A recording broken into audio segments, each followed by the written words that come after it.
चरणों में coat coat प्रणाम। सत्संग में आए हुए सभी भाई बहनों, बुजुर्गों, बच्चों सभी को प्यार भरा सादर प्रेम जय हो। और दशहरा की आपको बहुत बहुत बधाई। आज अच्छा दिन पड़ा जो आज मालिक के चरणों में सब लोग आए हो, तो जी आप हमारा आपका बहुत बड़ा सौभाग्य है।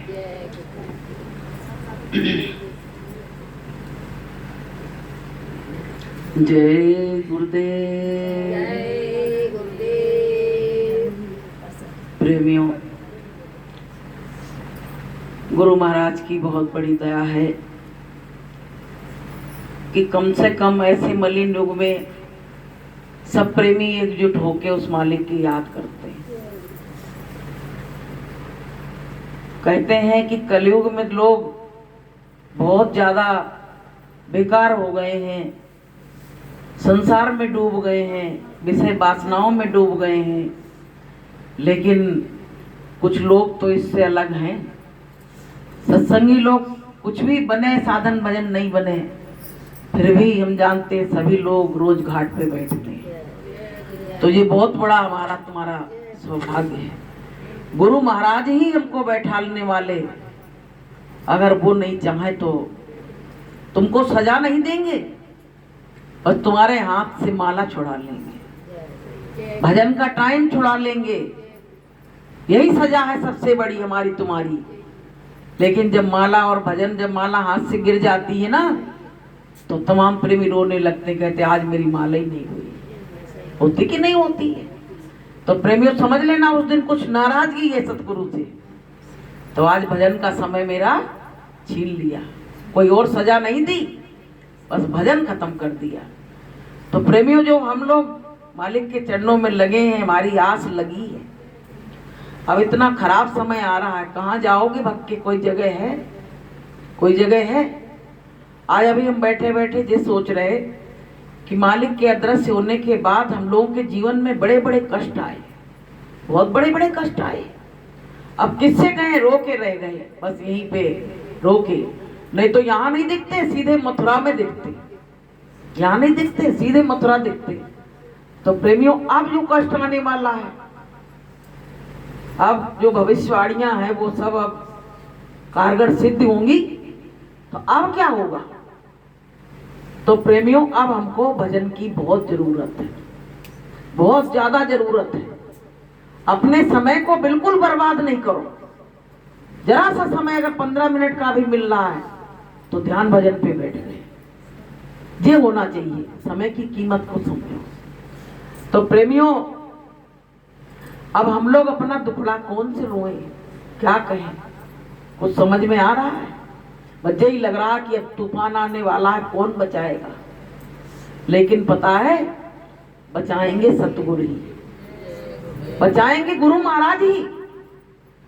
कि सतगुरु मल्हा बन के आवेंगे, कहीं भूल मत जइयो।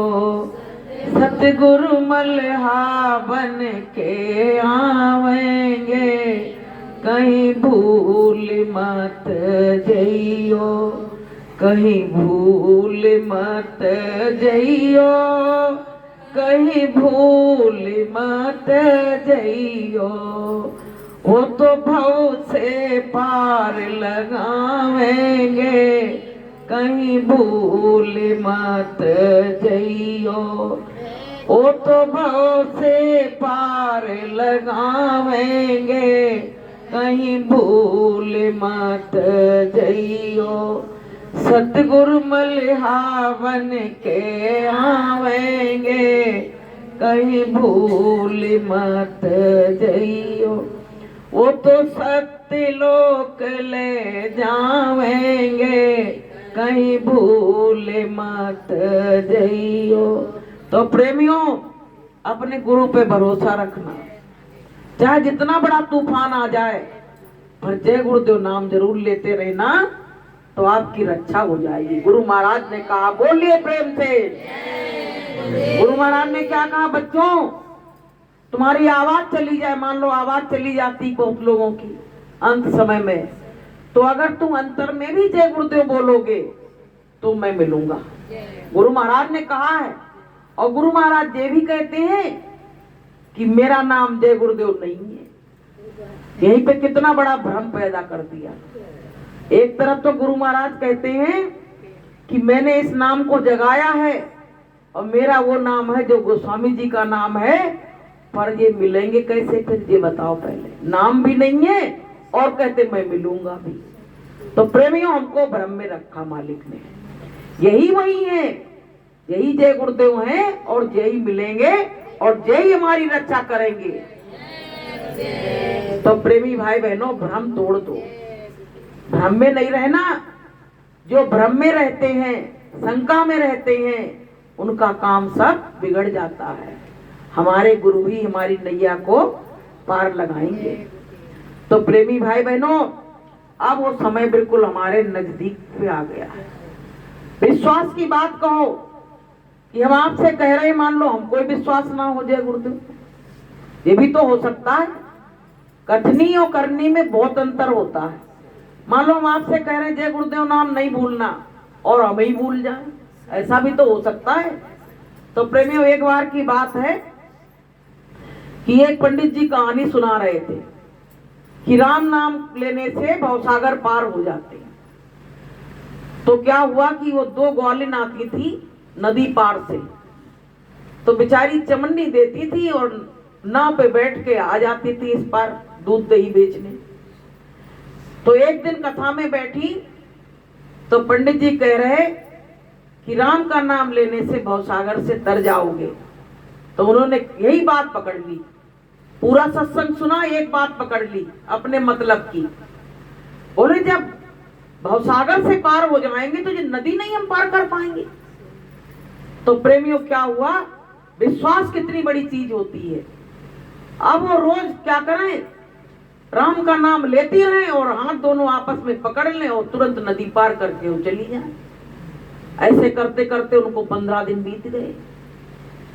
अब लोग बात देखें तो कहें जी पागल हो गई, का मरे जा रही हैं, कोई नाव नहीं कुछ नहीं, इतनी नदी चढ़ी है और ये जा रही है। और फिर और कोई का ध्यान नहीं करती थी। जैसे कहते ना गुरु का ही ध्यान करना और किसी का नहीं, वो भगवान का ध्यान करती थी। अब प्रेमियों, क्या हुआ, एक दिन बोली कि पंडित जी ने इतना अच्छा रास्ता दिया है तो एक दिन पंडित जी को निमंत्रण क्यों ना दे, अपने वहां बुला ले। अब भैया आई, बोली पंडित जी आपका निमंत्रण है, नदी पार हम रहते हैं। अब पंडित जी निमंत्रण तो स्वीकार कर लिए, बोले चलेंगे। जब पंडित जी नदी के पास आए तो पंडित जी ने कही काहे से जाओगी, तो बोले तुमने ही तो बताया है कि राम का नाम लेने से भवसागर पार हो जाते हैं, तो हम तो राम का नाम लेने से ही हम नदी पार कर जाएंगे। पंडित जी बोले भैया हम नहीं पार कर पाएंगे। बोले क्यों, बोले तुम तो कह रहे थे कि भवसागर पार हो जाती थी, छोटी सी नदी नहीं पार कर पाओगे। तो बोले वो कह ही रहे थे पर कर नहीं पाएंगे, हमको पूरा विश्वास नहीं है। तो प्रेमियों, हमारी कथनियों करनी में जो कहो वही करो। जैसे हमको विश्वास है तभी तुम आपको विश्वास दिला सकते हैं, हमको विश्वास नहीं है, हम आपसे खाली कहें तो प्रेमियों काम बनने वाला नहीं है।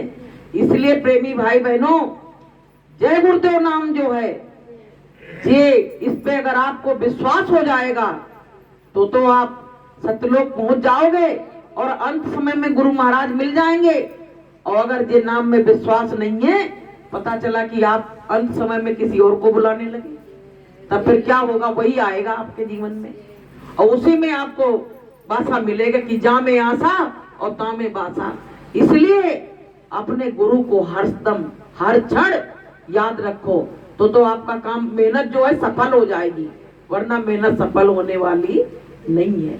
तो प्रेमियों, उस ग्वालिन की तरह हमने तो जाने कितने सत्संग सुन लिए। उसने एक सत्संग सुन के अपने विश्वास को जागृत कर लिया, लेकिन हमने हजारों सत्संग सुने, लेकिन मेरा विश्वास मालिक के चरणों में अभी पूरा मतलब विश्वास हमको हो नहीं पाया। तो प्रेमियों, ये किराए का मकान है, अब धीरे धीरे मकान के गिरने के भी तो दिन आ रहे हैं। ये ऐसे ही खड़ा रहेगा। आरसीसी की छत को कहते हैं 100 साल बाद गिर जाएगी। तो प्रेमियों, हम लोग भी तो अब धीरे धीरे गिरने वाले हैं। धीरे धीरे हमारी उम्र अब ढलती चली जा रही है, याददाश्त जा रही है, आंखों से दिख नहीं रहा है, कानों से सुनाई नहीं पड़ रहा है। ये क्या है?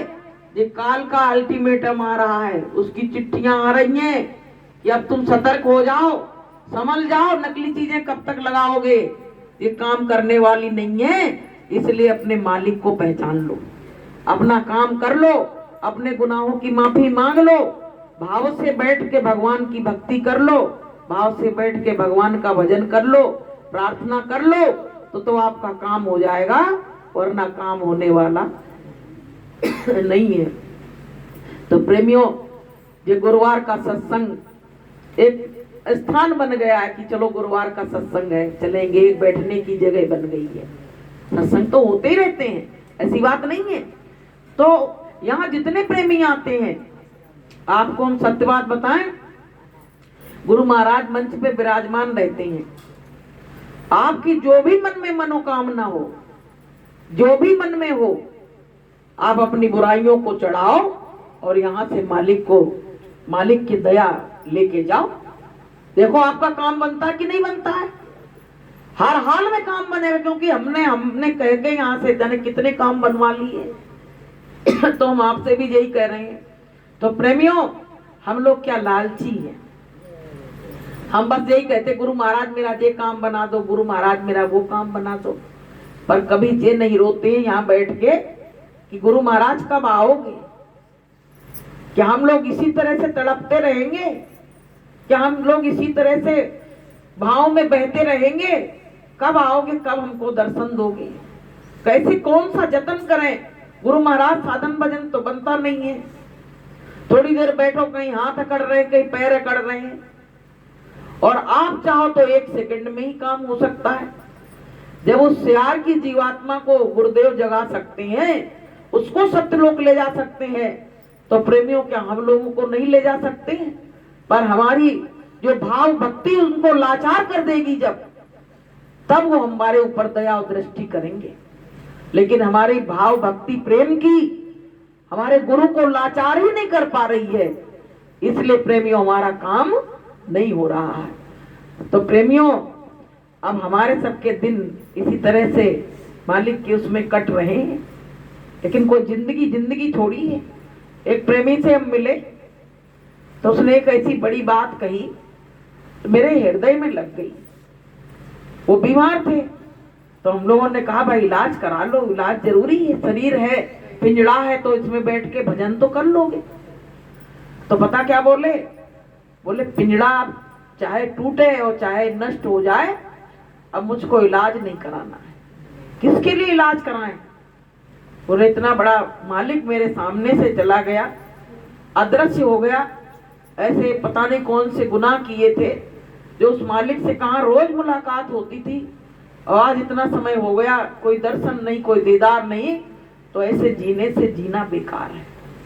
तो प्रेमियों जी, विचार करना चाहिए कि हम लोग जी तो रहे हैं, बहुत खुशियां मना रहे हैं।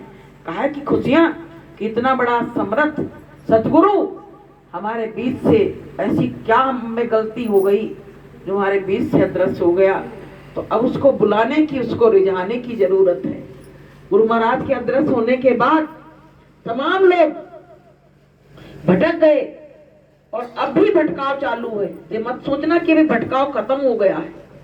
कितनी भी पार्टियां बन गई हो, भटकाव अब भी खत्म नहीं हुआ है। तो प्रेमियों, छटनी का समय चल रहा है। अब इसमें बैठ के जो साधना करेगा, मजबूत हो जाएगा, वो तो डटा रहेगा, वरना डटना बड़ा मुश्किल काम है, क्योंकि काल हम पे हर समय हावी रहता है। 24 घंटा काल और मन हमारे विचारों को बदलते रहते हैं, ढकेलते रहते हैं। लेकिन गुरु की दया हमको संभाले हुए है, गुरु की ही दया हमको संभाले हुए है। क्योंकि जब हम गहराई में उतरेंगे तभी तो हमको कुछ मिलेगा। हम ऊपर से जाके थोड़ा सा कुछ कर लिया तो हमको कुछ मिलने वाला नहीं है। जो गहराई में उतरता है, समुद्र में उतरता है, उसको ही तो मोती मिलता है। जो गहराई में नहीं उतरता, उसको मोती कहां से मिलेगा? तो प्रेमी, उसमें कहा है कि उतरा सागर में जो उसको मोती मिले।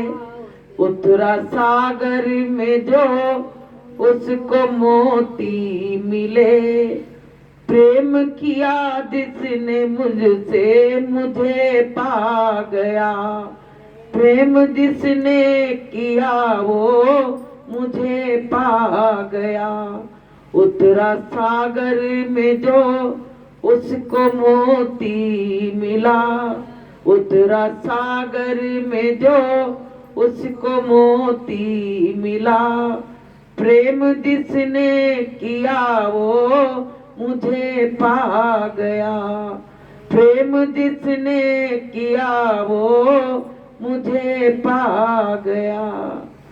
तो पता है सबरी कौन पढ़ी लिखी थी, लेकिन प्रेम उसके हृदय में परमात्मा के भी उमड़ पड़ा था। ना पढ़ी लिखी थी, ना सुंदर थी, ना अच्छे घराने की थी, लेकिन क्या था, परमात्मा के लिए प्रेम उमड़ पड़ा। तो भगवान सबरी के यहाँ गए कि नहीं गए? सबरी को भगवान मिले कि नहीं मिले प्रेमियों? और एक बात सबरी ने और की कि अपने गुरु की बात मानी। यहाँ पे कितनी विशेष बात है ये कि सबरी ने अपने गुरु की बात मानी और क्या कहा कि सबरी इस आश्रम को छोड़ के कहीं मत जाना, यहीं से ही जो काम तुम्हारा होगा यहीं पे भगवान मिलेंगे। तो सबरी ने एक दिन नहीं 60 साल इंतजार किया। 60 साल, बताइए 60 साल कोई जिंदा भी नहीं रहता, बहुत लोग तो 40 में 30 में ही चल देते हैं। 60 साल इंतजार किया, ना कोई शौक, ना कोई सिंगार, ना कोई खाना ना पीना, वही कंद मूल फल खा लेती थी और दिन और रात आंखें लगा के देखती थी कि कहीं ऐसा ना हो कि हम सजने संवरने में लग जाएं, खाने पीने में लग जाएं तो मेरे राम आके चले ना जाएं। बताइए किस तरह का इंतजार किया। तो इंतजार पूरा हुआ कि नहीं हुआ प्रेमियों? बोलो जोर से, पूरा हुआ कि नहीं हुआ? तो हमारा पूरा होगा कि नहीं होगा अगर हम भी इस तरह से इंतजार करेंगे अपने मालिक का? और मीरा ने इंतजार किया, तो मीरा का इंतजार पूरा हुआ कि नहीं हुआ? बताइए पहले। तो प्रेमियों, जिसने जो उतर गया सागर में, जिसमें गहराई में चला गया, उसी को परमात्मा मिला, सबको नहीं मिला। कि हंसियस गंत ना पाइया और जिन पाया तिन रोए, और हंसे खेल जो पिया मिले तो कौन दुआगिल हो। अगर हंसते खेलते भगवान मिल जाता ना तो सब लोग ढूंढ लेते, फिर ये अलग से कुछ नहीं करना पड़ता, सब कोई भगवान को ढूंढ लेता और जेब में कहता मेरे भगवान ने जेब में रखे। जैसे कोई आदमी वैसे उसमें अहंकार की भाषा में बोलता ना, कहता ये चीज तो मेरे जेब में रखी है। यही भाषा हर व्यक्ति बोलता कि भगवान मेरे जेब में रखे हैं, लेकिन भगवान ने कहा जो मुझको खोजेगा, उसने कहा है कि चतुराई जिसने भी की उसको मैं ना मिला। चतुराई जिसने भी की उसको मैं ना मिला। विदुरानी का भोलापन वो मुझे भा गया। विदुरानी का भोलापन वो मुझे भा गया। भगवान ने कहा इसमें चतुराई की जरूरत नहीं है कि चतुराई चौपट करे ज्ञानी गोता खाए और भोले भाले शिष्य को तुरंत ही गुरु मिल जाए। इसमें भोलेपन की जरूरत है, इसमें बुद्धि की भी जरूरत नहीं है। बुद्धि तो काल की दी हुई है। तो प्रेमियों, इसमें क्या है, वैसी सरलता की जरूरत है। इतने सरल हो जाओगे, सरल हृदय नवनीत समाना। पता है सरल हृदय जो हो जाएगा उसी को परमात्मा क्षण भर में मिल जाएगा। लेकिन क्षण भर में मिले कैसे? हमारे अंदर तो छल छिद्र कपट इतना भर गया है कि वो किया क्या जाए, वो निकल ही नहीं रहा है। और भगवान ने कहा है कि मोहे छल छिद्र कपट नहीं भावा। निर्मल मन जन सो मोहि पावा। जिनके हृदय दम्भ नहीं माया, तिनके हृदय बसे रघुराया। जिनके हृदय में दम्भ नहीं, माया नहीं, फालतू की बात नहीं, उन्हीं के हृदय में परमात्मा रहता है। कि गुरु जी घट घट में रहते हैं, बुला लो जिसका जी चाहे। गुरु जी घट घट में बैठे हैं, बुला लो जिसका जी चाहे। फंसे सब काल के फंदे, छुड़ा लो जिसका जी चाहे। फंसे सब काल के फंदे, छुड़ा लो जिसका जी चाहे। हर घट में परमात्मा बैठा है कि घट में है सूझे नहीं, ऐसे हैं ये जिन्न और कह कबीर संसार को हुआ मोतिया बिंद। मोतिया बिंद हो जाता तो कुछ नहीं दिखता, वही चीज धरिए और मोतिया बिंद वाला यूं टटोलता, कहता कहाँ है। तो प्रेमियों अब वो साफ हो जाए तो तुरंत दिखने लगेगा। जब डॉक्टर के पास जाते हैं, मोतियाबिंद का ऑपरेशन कराते हैं, डॉक्टर चश्मा लगा देता है, ऑपरेशन कर देता है, उसको हटा देता है वो बिंदु को, सो ही हमारा काम बन जाता है। ऐसे प्रेमियों हमारे अंदर भी जो मोतियाबिंद है जब साफ हो जाएगा, हमारी भावना अच्छी हो जाएगी, हमारे विचार साफ हो जाएंगे तो हमको परमात्मा दिखने लगेगा। दिखने में देर नहीं है, बस वो बिंदु पड़ा है, मोतिया बिंद हो गया, अब दिखे कैसे। अब उसको साफ कराने की जगह सत्संग है, इसमें आओगे तो आपका मोतिया बिंद साफ हो जाएगा और आपको परमात्मा दिखने लगेगा। तो प्रेमियों अब हम आपका ज्यादा समय नहीं लेंगे, तो आपको दशहरा की बहुत बहुत शुभकामनाएं। तमाम माता बहनें आज बहुत सारे फल फ्रूट सब चीज, आज क्या दान पुण्य का दिन रहता है, तो अच्छी भावना है, क्योंकि कम से कम ये हाथ कुछ देना तो सीख रहे हैं, ये हाथ कुछ देना तो सीख रहे हैं, लेना तो नहीं सीख रहे हैं। जिस दिन जो लेना ही लेना सीख जाएंगे उस दिन सब काम बिगड़ जाएगा। तो कोई कुछ लाया, कोई कुछ लाया। हम तो कह रहे थे आज ज्यादा सत्तू आ गया तो इनको बैठा के पिवाएंगे, सीधी बात है। तो प्रेमियों अच्छा है कि आज का दशहरा भी था और आज गुरुवार भी पड़ गया, पर्व भी पड़ गया और आज गुरुवार भी पड़ गया। तो ऐसे दिन बड़े भाग्य से मिलते हैं। तो आप सभी को बहुत बहुत शुभकामनाएं और जय गुरुदेव।